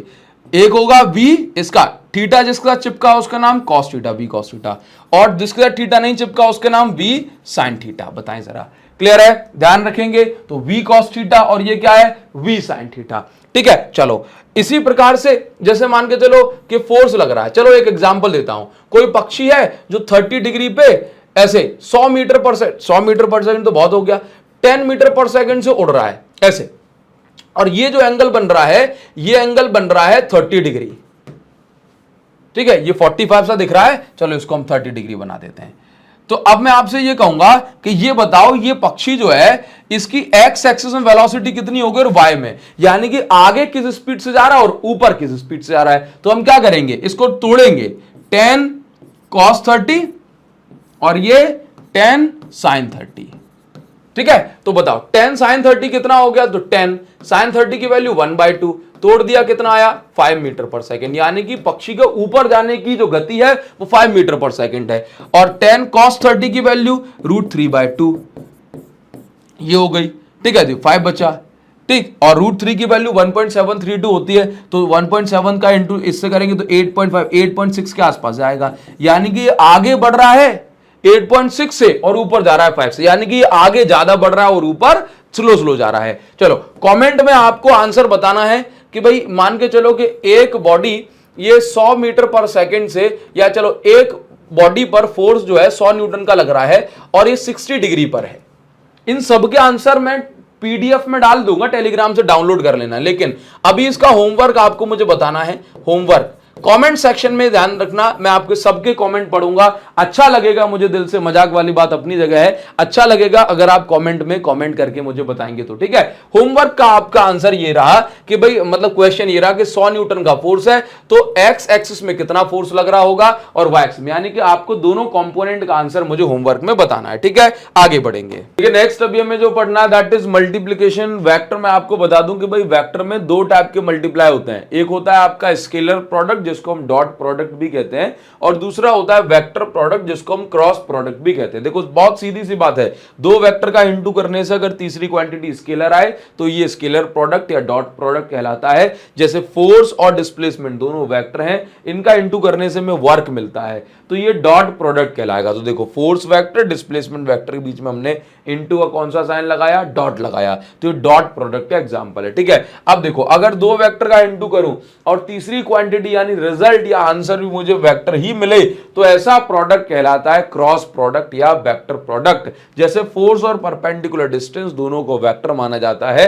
और उसके बाद जो रिजल्ट आता है टॉर्क, ये भी वेक्टर है। तो देखो आपने यहां पर कौन सा साइन लगाया, आपने यहां पे क्रॉस लगाया, तो ये क्रॉस प्रोडक्ट का एग्जांपल है। एक बहुत छोटी सी बात आप याद रखेंगे कि a vector dot b vector कभी भी ओपन करेंगे तो हमेशा ए बी कॉस थीटा आएगा, और ए वेक्टर क्रॉस बी वेक्टर कभी भी ओपन करेंगे तो ए बी साइन थीटा आएगा। इसको दिमाग में बिठा करके रखना। अब जैसे आपने पढ़ा है कि आई क्या था, आई यूनिट वेक्टर है, सर इसकी वैल्यू क्या है, इसकी वैल्यू 1 होती है। जे यूनिट वेक्टर है, इसकी वैल्यू भी क्या होती है, 1 होती है। तो कभी जैसे ये गोल्डन रूल है, इनको आप ध्यान रखेंगे कि आई डॉट आई क्या होता है, आंसर है 1 होता है। सर क्यों होता है, देखो आई डॉट आई, समझो आई डॉट आई तो ओपन, जैसे ए डॉट बी को ओपन करने पे ए बी कॉस थीटा आया था, वैसे ही आई डॉट आई को ओपन करने पे आई आई कॉस थीटा आएगा। अब जरा चेक करो कि एक आई इस डायरेक्शन में है तो दूसरी आई भी तो इसी डायरेक्शन में होगी, है ना, आई की तो डायरेक्शन फिक्स है। तो यहां पर क्या लिखा कि दोनों आई सेम डायरेक्शन में है, इसलिए हमने क्या बोला कि थीटा की वैल्यू 0 डिग्री। भाई आई ऐसे है, अगर जे होता तो जे ऐसे होता, लेकिन आई तो ऐसे ही रहेगी ना, इसलिए दोनों आई के बीच में कितना एंगल, 0 डिग्री। तो आई आई cos 0, और cos 0 की वैल्यू 1 होती है, और आई इंटू आई भी क्या निकल के आएगा, 1 निकल के आएगा। इसलिए आप देखेंगे कि आई कैप डॉट आई कैप क्या होगा, 1 होगा। अच्छा जे कैप डॉट जे कैप क्या होगा, सर देखो तो जे ऊपर की साइड ऐसे होता है, ठीक है, दूसरा जे भी ऊपर की साइड, तो दोनों जे के बीच में cos 0 बनेगा, है ना। तो मैं कहूंगा जे इंटू कॉस 0, तो पूरी वैल्यू क्या निकल के आएगी, 1 निकल के आएगी। तो I dot I, J dot J, के डॉट के, ये 1 होता है, बाकी सब क्या होता है, 0 होता है। सर क्यों, क्योंकि देखो आई डॉट जे, आई ऐसे है और जे ऐसे है, आई एक्स में ये वाई में, है ना। आई जे और के इन तीनों के बीच में 90 डिग्री बनता है, तो अगर मैं इसको ओपन करूंगा तो cos 90 आएगा, और cos 90 की वैल्यू 0 होती है। इसलिए हमेशा याद रखो I dot I, J dot J, के डॉट के, खुद का खुद से डॉट 1 होता है, बाकी सब 0, खुद का खुद से डॉट 1 होता है, बाकी सब 0। अब इस पर बेस्ड कुछ क्वेश्चन आपको मिलेंगे, जैसे मान के चलो ये आपको ए वेक्टर की वैल्यू दी है, ये आपको बी वेक्टर की वैल्यू दी है। सबसे पहले कहेगा कि भाई ये बताओ कि ए डॉट बी कितना होगा, तो हमेशा मुझे पता है कि खुद का खुद से डॉट 1 होता है, बाकी सब 0। तो अगर मैं आई का आई से इंटू यानी कि डॉट करूंगा तो मुझे क्या मिलेगा, 1। तो देखना, तो 1 इंटू 3 तो 3 हो गया, आई का आई से करूंगा तो 1, 3 इंटू 1 1 ही कहलाएगा, है ना। तो जे का जे से करूंगा तो 2 2 जा 4 ये लिख दिया। जे इंटू जे कहां गया सर, जे स्क्वायर नहीं लिखना, नहीं जे की वैल्यू तो 1 होती है ना, ठीक है। 3 का 1 से किया, 3 1 जा 3, माइनस का 1 था इसलिए माइनस का 3, के का कैसे करूंगा तो 1 ही आने वाला है। तो ए डॉट बी क्या आ गया, ए डॉट बी निकल के आ गया 4। कई बार क्या होता है कि आपसे कहता है कि एंगल भी निकालो कि ए और बी के बीच में कितना एंगल बन रहा होगा। सिंपल सी बात है कि ए डॉट बी को हम ओपन करेंगे तो ए बी कॉस थीटा आता है, ठीक। अब देखो ये था ए वेक्टर और ये सिंपल ए लिखा है यानी कि ए का मैग्नीट्यूड, ये था बी वेक्टर और ये सिंपल बी लिखा है यानी कि बी का मैग्नीट्यूड। और आपको मैग्नीट्यूड निकालने का तरीका सिखाया है, क्या बताया है कि जो भी ए वेक्टर की वैल्यूज है उसको स्क्वायर रूट के अंदर स्क्वायर कर दो। जैसे ए वेक्टर की वैल्यू 1 आई कैप तो 1 का स्क्वायर प्लस 2 का स्क्वायर प्लस 3 का स्क्वायर स्क्वायर रूट के अंदर। तो ये देखो ये ए वेक्टर की इक्वेशन है और ये ए की वैल्यू। इसी प्रकार से यहाँ पे b की वैल्यू, तो b की वैल्यू क्या है, ये देखो 3 2 1, तो 3 2 1 का हमने स्क्वायर कर दिया, क्लियर है। यहाँ पे क्या लेगा, cos थीटा की जगह cos theta is equal to 4, इसको सॉल्व किया √14 आया, इसको सॉल्व किया √14 आया, cos theta is equal to 4, √14 into √14 आ गया 14, cos theta is equal to 4 ये चल रहा है, ठीक है। cos theta is equal to 4/14 करा, 2 से डिवाइड करा, ये आया। cos theta is equal to 7 को 2 से डिवाइड करेंगे तो हमारे पास 0.3 के आसपास ये निकल के आएगा। Theta is equal to cos inverse 0.29। इस तरीके से एंगल निकाला जाता है। उम्मीद करूंगा ये आपको समझ में आया होगा, ठीक है। आगे बढ़ेंगे जरा, नेक्स्ट क्वेश्चन है। अब स्क्रीनशॉट ले लेना आप, नहीं तो टेलीग्राम पे भी आपको नोट्स मिल जाएंगे। अब देखो नेक्स्ट क्वेश्चन में क्या दिया जा रहा है, जैसे आपको लिखा है ए वेक्टर और ये दिया वैल्यू बी वेक्टर की, कह रहा है कि प्रूव करोगे ए वेक्टर और बी वेक्टर दोनों परपेंडिकुलर होते हैं। तो पहले सोचो कि a vector dot b vector होता क्या है। हमने कहा सर ए वेक्टर डॉट बी वेक्टर होता है ए बी कॉस थीटा। अगर परपेंडिकुलर है तो कॉस थीटा की जगह क्या पुट करेंगे, कॉस 90, और कॉस 90 की वैल्यू क्या होती है, 0।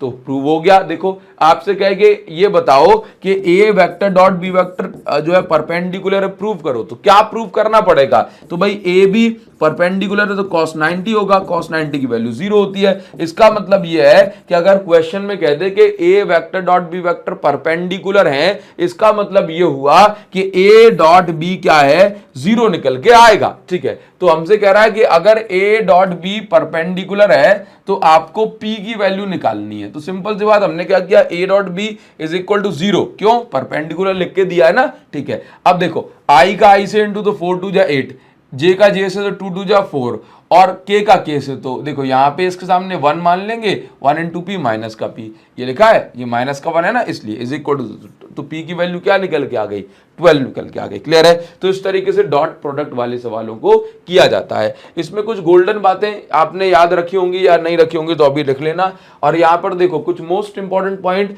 कि हमने पढ़ा खुद का खुद से डॉट, यानी I dot I, J dot J, के डॉट के, ये सब क्या होता है 1, बाकी सब 0 होता है, ठीक है। इसके बाद आप ध्यान रखेंगे कि यदि ए वेक्टर और बी वेक्टर क्या है, परपेंडिकुलर, तो ए डॉट बी क्या हो जाता है 0। लेकिन अगर a vector dot b vector, sorry a vector और बी वेक्टर पैरेलल बोले, क्या बोले, पैरेलल बोले तो क्या, जैसे परपेंडिकुलर बोलता तो डॉट 0 हो जाता है और पैरेलल बोले तो क्रॉस 0 हो जाएगा। सर कैसे, देखो ए क्रॉस बी, पैरेलल इसको ओपन करें, क्रॉस को ओपन करते हैं तो क्या आता है, ए बी साइन थीटा। अच्छा पैरेलल का मतलब कितने डिग्री, 90 डिग्री, क्या नहीं, ये तो परपेंडिकुलर है सर, पैरेलल का मतलब होता है 0 डिग्री। तो क्या ए बी साइन थीटा की जगह ए बी साइन 0 लिखूंगा, साइन 0 की वैल्यू 0। तो जब मैं पैरेलल के हिसाब से चलता हूं तो ए क्रॉस बी की वैल्यू क्या निकल के आती है, 0 निकल के आती है, ठीक है। खुद का खुद से क्रॉस कैसा होता है, 0 होता है। जैसे मान के चलो कि आई क्रॉस आई मुझे करना है, आई क्रॉस आई, तो मैं देखूंगा कि आई क्रॉस आई, अब दोनों आई के बीच में, दोनों आई है तो दोनों सेम डायरेक्शन में होंगी, तो इनके बीच में कितना थीटा, बोला थीटा की वैल्यू सर 0 होगी। तो आई डॉट आई को हमने आई क्रॉस आई को ओपन किया, आई आई साइन थीटा। अब क्योंकि दोनों आई है तो सेम डायरेक्शन में होंगी तो 0 डिग्री और आई स्क्वायर बचा। अच्छा साइन 0 की वैल्यू तो 0 होती है, तो इसका मतलब आई क्रॉस आई क्या आ गया, 0 आ गया। इसी प्रकार से जे क्रॉस जे क्या आ जाएगा, 0 आ जाएगा। के क्रॉस के क्या आ जाएगा, 0 आ जाएगा, है ना। तो ये आई क्रॉस आई, जे क्रॉस जे, के क्रॉस के, खुद का खुद से क्रॉस क्या होता है, 0। अब ये कुछ नियम है, जैसे आई क्रॉस जे क्या होता है, तो आंसर है के। हाँ जे क्रॉस के क्या होता है, आंसर है आई। क्यों सर, ऐसा क्यों, समझाता हूं, टेंशन मत लेना जरा। अभी देखो, जैसे मान के चलो, पहले इसको याद करने का तरीका सीख लो। आपने एक जगह लिखा आई जे के, साइकिल में लिख दिया। तो अगर आप इस डायरेक्शन में जा रहे हो, ध्यान से देखना, अगर आप ऐसे जा रहे हो, आप गए आई से जे तक, तो आई क्रॉस जे, ये तीसरा वाला आंसर आएगा, बोला के। अगर आप गए जे से के तक, तो जे और के का क्रॉस किया तो क्या बच रहा है, आई, तो आंसर आएगा आई। अगर आपने के और आई का क्रॉस किया तो आंसर आएगा जे, जो बचा हुआ है, ठीक है। तो अगर आप क्लॉकवाइज चल रहे हो, क्लॉकवाइज, तो आंसर आता है पॉजिटिव, ठीक है। जिनका इंटू करेंगे बचा हुआ आंसर होगा, जे और के का इंटू किया बचा हुआ आंसर होगा, क्लियर है। क्लॉकवाइज आएंगे तो पॉजिटिव, और अगर एंटी क्लॉकवाइज आओगे तो नेगेटिव। जैसे आपने आई से जे की ओर गए तो क्या आया, लेकिन जे से आई जाओगे, जे और आई का क्रॉस, तो आंसर तो क्या आएगा। लेकिन आप उल्टा एंटी क्लॉकवाइज आ रहे हो तो माइनस के आएगा, ठीक। जे क्रॉस के करने पे आई आ रहा था, तो के क्रॉस जे करने पे माइनस आई आएगा, के क्रॉस जे करने पे माइनस आई आएगा। के क्रॉस आई करने पे जे बच रहा था, तो आई क्रॉस के करने पे माइनस जे बचेगा। इसको आप याद रखेंगे। सर इससे होता क्या है, क्या ये हमारी डेली लाइफ में यूज होता है? बिल्कुल यूज होता है। जैसे मान के चलो कि मैं आपसे ये कहता हूं कि आपने सभी बच्चों ने नट बोल्ट तो देखे होंगे, लेट्स से ये मैंने एक बोल्ट बना दिया, ठीक है। अब आपने ये भी देखा होगा कि कई बार हम जो है, आपने ट्रक वालों के टायर खोलते हुए देखे होंगे, है ना। आपने देखा होगा कि कुछ इस प्रकार से एक चाबी होती है। ये मेरे पास बोल्ट है, मैं इसको ऊपर की साइड घुमा रहा हूं, तो आप ये देखेंगे जब मैं उसको उल्टे हाथ की साइड यानी कि एंटी क्लॉकवाइज घुमाऊंगा तो ये बोल्ट बाहर निकल के आएगा, खुलेगा ये, ठीक है। आप तो कुछ मत लेना, एक पेचकस लेना और उसको ऐसे घुमाना, अपने उल्टे हाथ की साइड घुमाना, ठीक है। तो आप देखोगे बाहर निकल के आएगा स्क्रू जो होगा, ठीक है। तो इसका मतलब ये हो गया कि ये कौन सी एक्सिस है, तो ये देखो, ये जो लेंथ देख रहे हो ये आई में है, एक्स एक्सिस में, ठीक है। जो फोर्स जो लग रहा है वो ऊपर की साइड, ऊपर मतलब जे कैप, ठीक। तो आप ये देखेंगे कि जो बोल्ट है ये बाहर निकल के आएगा, बाहर मतलब प्लस के, अंदर मतलब माइनस के। तो आप देखो कहां जाएगा ये बाहर यानी के कैप में निकल के आएगा, क्लियर है। तो सर इसका कोई रूल भी होगा ना, हाँ। आप पहले वेक्टर की डायरेक्शन में, आई कैप की डायरेक्शन में अपने राइट हैंड की हथेली को रखो, और जहां पे फोर्स लग रहा है यानी कि जहां पे दूसरा वाला वेक्टर है उसकी साइड उंगलियां घुमाओ।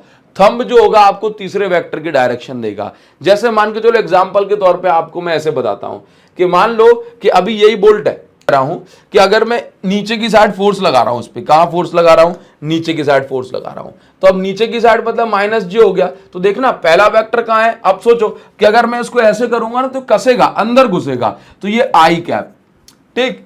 और ये फोर्स का लग रहा है, बोला माइनस जे में लग रहा है, ठीक है। तो इसका आंसर आई क्रॉस जे क्या होता है, के। अब माइनस लगा है तो माइनस के कैप हो गया, ठीक है। तो ये देखो, अब तो माइनस के क्या बता रहा है, बॉडी अंदर घुसेगी। अब चेक कर लेते हैं इसको, आई तो यहां है, अब जे क्योंकि नीचे है ना तो उंगलियां नीचे करनी पड़ेंगी, तो अंगूठा कहां जा रहा है, अंदर। तो ये जो रूल जो है ना, ये आपको डेली लाइफ में टॉर्क वगैरह में बहुत ज्यादा काम आ जाता है, ठीक। चलो अब ये क्रॉस प्रोडक्ट करते कैसे हैं वो मैं आपको सिखा देता हूं। तो ये तो हमने लिख लिया, खुद का खुद से क्रॉस क्या होता है, जीरो होता है। चलो आगे बढ़ेंगे। अब क्रॉस प्रोडक्ट करने का तरीका क्या है वो समझ लो। ये लिखा है 1 आई कैप 2 जे कैप 3 के कैप, और ये इस तरह से। तो आप कुछ नहीं करोगे, आई क्रॉस आई। देखो दूसरा जो मेथड है वो लेंदी है, ये बहुत आसान होता है। ये आई और ये जे और ये के, बस कुछ नहीं करना है आपको। देखो आई के नीचे आई की वैल्यू 1, यहां से 3, यहां जे के नीचे जे की वैल्यू यहां पे 2 और यहां पे भी 2 है, के नीचे के की वैल्यू यहां पे 3 है, यहां पे -1 है। अब देखो कुछ नहीं करना है, जल्दी से आपने जो है, आप कभी टेबल खाने पे गए हो, क्यों जाते ही होगे, तो आप देखते हैं कि भाई एक बंदा आया, पत्तल लेके आया, एक दोना डालता चला जा रहा है, एक ग्लास डालता चला जा रहा है, एक भाई रायता डालता चला जा रहा है। तो एक एक करके आते कि नहीं आते। तो आप देखेंगे कि ए क्रॉस बी जब भी निकालना है तो हमने एक काम करेंगे, पहले एक फिक्स पैटर्न करेंगे। बोला पत्तल डाल दो, तो लो बोला तुम्हारी यहां, तुम्हारी यहां, तुम्हारी यहां, ठीक है। अब बोला ग्लास आ गए, तो इसके आगे प्लस साइन, इसके आगे माइनस साइन, इसके आगे माइनस साइन। चलो एक और दोना डाल दो, ये माइनस माइनस माइनस। समझे क्या किया? देखो 3 ब्रैकेट बनाना है। क्या करना है, क्या करना है? 3 ब्रैकेट। देखो एक ब्रैकेट, दूसरा ब्रैकेट, तीसरा ब्रैकेट। पहला ब्रैकेट आई कैप, दूसरा ब्रैकेट जे कैप, तीसरा ब्रैकेट के कैप, ठीक। ये पहला पॉजिटिव होगा, दूसरा नेगेटिव होगा, तीसरा पॉजिटिव होगा। इन सब के अंदर माइनस माइनस माइनस लगा देना, बस इतनी सी बात। जब आई कैप की बात करूंगा तो आपको आई कैप को छुपा लेना है, क्रॉस मल्टीप्लाई करना है। तो 2 1 जा 2 माइनस का 2, ठीक है। और अब आई को तो छुपा लिया, अब इस साइड करो, 2 3 जा 6, माइनस तो लगा ही था बस। ठीक है, देखें जरा, अब मैं क्या करूंगा, जे को छुपा लूंगा। अब जे की बारी आ गई तो अब मैं जे को छुपा लूंगा, जे को। तो -1 का इंटू 1 से तो माइनस का 1 आ गया। ठीक, 3 3 जा 9, ये हो गया। अब क्या करूंगा, के को छुपा लूंगा, के को छुपा लिया, 2 1 जा 2 तो 2 लगा दिया, है ना, और 2 3 जा 6 तो ये 6 लगा दिया। सॉल्व करके मुझे बताओ क्या इक्वेशन आ रही है। तो माइनस का 8 आई कैप और ये माइनस का 8 आई कैप हो गया। ठीक है, और यहां पर देखो माइनस का 10 तो प्लस का 10 आई कैप हो, जे कैप हो गया, प्लस का 10 जे कैप, और यहां पे क्या बचा भाई, माइनस का 4 के कैप। बताओ, इस प्रकार से हम सॉल्व कर लेते हैं ए क्रॉस बी। ठीक, चलो दूसरा मैं आपको एक और ट्राई करवाता हूं, फिर देखना जरा कि दूसरा किस तरीके से अपन सॉल्व करेंगे। देखिए, अगर मैं कह दूं ए वेक्टर की वैल्यू है 2 आई कैप -3 जे कैप -3 के कैप, और बी वेक्टर की वैल्यू है 2 आई कैप +4 जे कैप +5 के कैप, ऐसी वैल्यू दी हुई है। कैसे सॉल्व करेंगे, तो ए क्रॉस बी निकालने के लिए अब क्या करोगे आप, यहाँ पे आई जे के ऐसे लगा दिया आपने। क्लियर है, ध्यान से देखना, आई के नीचे आई की वैल्यू 2 और 2, जे के नीचे जे की वैल्यू -3 और 4, यहाँ पे के नीचे के की वैल्यू -3 और 5। कुछ नहीं करना, आप तो बस इतनी बात ध्यान रखो। क्या करना है, ये देखो, सबसे पहले ए आई का ब्रैकेट, जे का ब्रैकेट, के का ब्रैकेट। ठीक है, पहला ब्रैकेट पॉजिटिव, दूसरा ब्रैकेट नेगेटिव, तीसरा ब्रैकेट पॉजिटिव, इन सब के अंदर माइनस माइनस साइन चलने दो। बस देखो जरा, क्रॉस मल्टीप्लाई करो, एक होमवर्क दूंगा जल्दी से करके बताना। ठीक है, आई की ब्रैकेट की जब बात करें तो आई को छुपा लो, 5 से 15 माइनस का 15। ठीक है, फिर यहाँ पे देखो माइनस का 12, तो ये माइनस का 12 प्लस का हो जाएगा। ठीक है, अब देखो जरा यहाँ पे 5 दूनी 10, अब जे की बारी है तो जे को छुपा लो, 5 दूनी 10 10, 2 3 जा 6 माइनस का 6। ठीक है, अब देखो के की बारी आ गई तो 4 2 जा 8 और 2 3 जा माइनस का 6। ठीक है, अब इसका आंसर कमेंट सेक्शन में बताना। अब ये आपका होमवर्क है, जल्दी से इसका आंसर कमेंट सेक्शन में बताना कि फाइनल इक्वेशन क्या निकल के आ रही है। और आपका आंसर ये है, और आपका जो सॉल्यूशन, मतलब मैं होमवर्क दे रहा हूं कि ए क्रॉस बी की वैल्यू, ए क्रॉस बी का मैग्नीट्यूड, देखो ए क्रॉस बी में कुछ इक्वेशन बनेगी, करवा दूं, करवा देता हूं। चलो छोड़ो, आप नहीं आंसर दोगे भाई साहब, मुझे पूरा विश्वास है। देखना, माइनस के 15 और प्लस का 12। ठीक है, तो कितना हो जाएगा, माइनस के 15 प्लस का 12, तो ये हो जाएगा 3 आई कैप। ठीक है, यहां पे देखो माइनस प्लस के 6 और ये देखो, तो यहां पे ये 16 बन जाएगा, 16 जे कैप। ठीक है, और ये कितना बन जाएगा, ये 8 से 14 14 के कैप। बस आपका होमवर्क ये है कि आप ये वाली इक्वेशन का मैग्नीट्यूड निकालोगे। मैग्नीट्यूड कैसे निकालना है, कमेंट सेक्शन में जल्दी से इसका आंसर लिख करके मुझे बता देना। मान के चलो कभी आपसे कह दे कि ए क्रॉस बी के क्रॉस यूनिट वेक्टर निकालो, तो हम क्या करेंगे, हम कुछ भी नहीं करेंगे। ए क्रॉस बी के क्रॉस यूनिट वेक्टर, तो ऊपर आएगा ए वेक्टर क्रॉस बी वेक्टर, और नीचे आएगा, ऊपर आएगा ए वेक्टर क्रॉस बी वेक्टर और नीचे आएगा ए वेक्टर क्रॉस बी वेक्टर का मैग्नीट्यूड। बस इस तरीके से, मैग्नीट्यूड मैंने अभी आपको निकलवा ही दिया है। क्लियर, तो इस तरीके से आप इनके क्वेश्चंस कर सकते हैं। उम्मीद करता हूं आपको समझ में आया होगा। अगर आप इतना वेक्टर पढ़ लोगे तो वेक्टर आपको बढ़िया तरीके से क्लियर आपके दिमाग में फिट हो गया होगा। कमेंट सेक्शन में जानना चाह रहा हूं कि नेक्स्ट वीडियो आपको कौन सी चाहिए, जो आप बोलोगे वही नेक्स्ट वीडियो आपको मिलेगी। तो जल्दी जल्दी से कमेंट सेक्शन में बढ़िया सा कमेंट लिख करके बताओ, और आप मुझे एक जाते जाते एक सवाल बताएंगे कि साथ में क्या जोड़े कि 17 बन जाए। धन्यवाद।